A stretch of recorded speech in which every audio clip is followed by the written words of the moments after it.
Le Grand Matin Sud Radio, 7h-10h, Frédéric Brindel.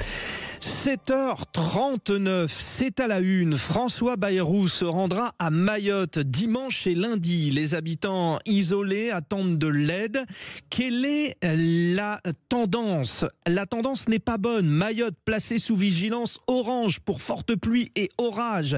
Les questions se multiplient. Alors nous avons, vous savez, nos interlocuteurs réguliers, privilégiés sur Sud Radio, là-bas à Mayotte, et avec l'un des habitants qui est avec nous. Bonjour. Bonjour à vous. Bonjour Romain. Alors régulièrement on vient vous voir, vous habitez à Mayotte depuis 15 ans, vous êtes un peu nos oreilles, nos yeux pour Sud Radio. Déjà retour sur cette actualité, vigilance orange pour forte pluie, c'est considérable les pluies qui sont en train de tomber en ce moment. Oui, depuis hier, on est en vigilance orange et c'est vrai que les pluies n'arrangent pas la situation puisqu'elles sont, les suites malheureuses de ce cyclone. Et c'est vrai que beaucoup n'ont pas de toit, des pluies stagnantes, des déchets qui sont dans les rues, ça aide pas, effectivement. Est-ce que finalement, ces pluies continuent d'aggraver la situation ? Est-ce que de nouvelles problématiques se présentent avec ces fortes pluies ? Et oui, comme je vous disais, la problématique qu'on a, c'est aujourd'hui des pluies qui s'accumulent, qui vont stagner et qui seront peut-être vecteurs de maladies, sachant que on est sorti du choléra il n'y a pas si longtemps que ça et que les déchets dans les rues sont aujourd'hui massifs. Bon, Romain, je le disais, vous habitez depuis 15 ans à Mayotte. Vous, dans quelle situation êtes-vous ? Dites-nous où vous vous trouvez. Vous êtes à Mamoudzou, la capitale, ou où êtes-vous exactement ? Non, moi je suis dans le nord, je suis à Koungou, alors je suis à 10 km de Mamoudzou, là où l'œil du cyclone a franchi Mayotte, a traversé Mayotte et fait de Mamoudzou à la zone nord des conséquences très importantes en dégâts matériels. Pour notre part, on a eu des dégâts matériels de transport, plus des toitures qui se sont envolées avec les inondations, les vents qui ont détérioré les habitations en dur. Donc imaginez ce que cela a pu créer dans des habitations précaires. Sur votre quotidien, déjà, premièrement, peut-être le point le plus important, le rationnement d'eau. Il n'est pas régulier et il dépend de certains créneaux, c'est ça ? Oui, absolument. Des distributions ont été mises en place.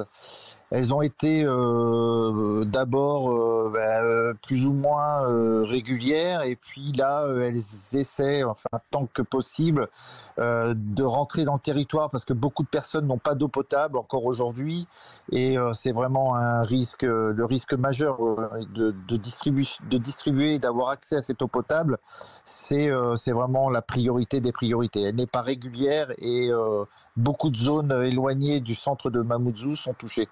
Peut-être la deuxième priorité, l'électricité. Où en êtes-vous ? Alors pour notre part, nous, l'électricité a été rétablie depuis 6 jours maintenant. Donc on a été 8 jours sans électricité, 7 jours sans électricité. Le téléphone revient à peu près à la normale, mais l'électricité, les agents sont sur les routes. Il y a beaucoup à faire, hein. Les routes sont encombrées, les lignes ont été détruites pour celles qui ne sont pas enterrées, donc beaucoup restent sans électricité, hein. Et il y a un troisième point qui revient de plus en plus lorsqu'on échange avec, comme vous, les habitants de Mayotte, c'est la question de la sécurité, avec ce couvre-feu qui a été décidé et qui n'est pas franchement respecté. C'est un peu ça aussi. Alors, le couvre-feu, c'est une bonne chose parce qu'on a eu dès le départ des tentatives de pillage de maisons, puis ensuite d'établissements publics et de magasins. Mais un couvre-feu sans habitation, c'est dur à mettre en place. Oui, effectivement, ça paraît d'une logique implacable, mais finalement, avec cette réponse courte, vous avez tout dit. Visite à venir, je le disais, donc ça c'est l'actualité.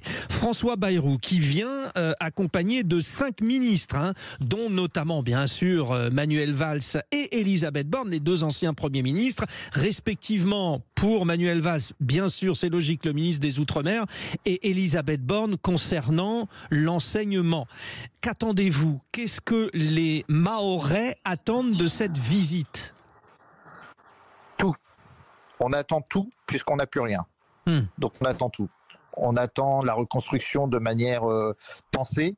On attend de l'investissement de l'État.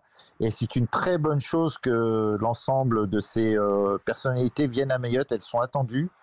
Et avec des propositions claires, précises et une projection dans le temps. Et on est, en tout cas pour notre part, très content de les voir. Il y a la visite, donc je le disais, d'Elisabeth Borne, la ministre de l'Enseignement. Là, c'est comme si finalement il y avait une inquiétude supplémentaire qui se greffait, c'est-à-dire cette rentrée qui avait été prévue vers le 13 janvier, ça semble possible, imaginable d'avoir la reprise des cours pour les enfants à Mayotte? Il y a un vrai travail de fond là à faire, parce que beaucoup d'établissements ont été détruits, plus pillés et ensuite dégradés par des bandes de voyous. Donc il y a un vrai défi à scolariser les élèves. Pour notre part, nous avons des jeunes. J'ai entendu dire qu'on allait les envoyer en métropole. Beaucoup d'entre nous n'envisagent pas de se séparer de nos enfants.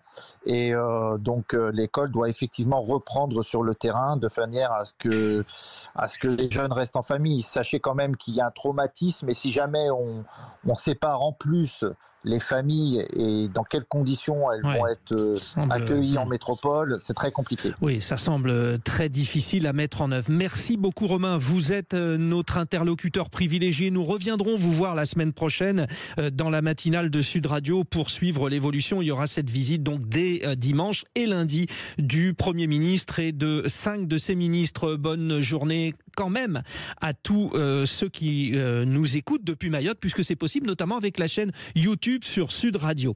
Allez les auditeurs, 7h46, vous vous préparez dans un instant. Manu vous attend au standard. Selon vous, Gérald Darmanin sera-t-il un ministre de la Justice efficace? Vous dites oui, vous dites non. Qu'en pensez-vous? C'est un peu l'idée générale. Alors, individuellement, ça se défend, mais collectivement, ça doit s'expliquer. Et c'est l'objectif du rendez-vous de Frédéric Dabi, directeur général de l'opinion à l'IFOP. Il se retrouve au coin du petit déjeuner avec Maxime Liedo. Messieurs, c'est à vous.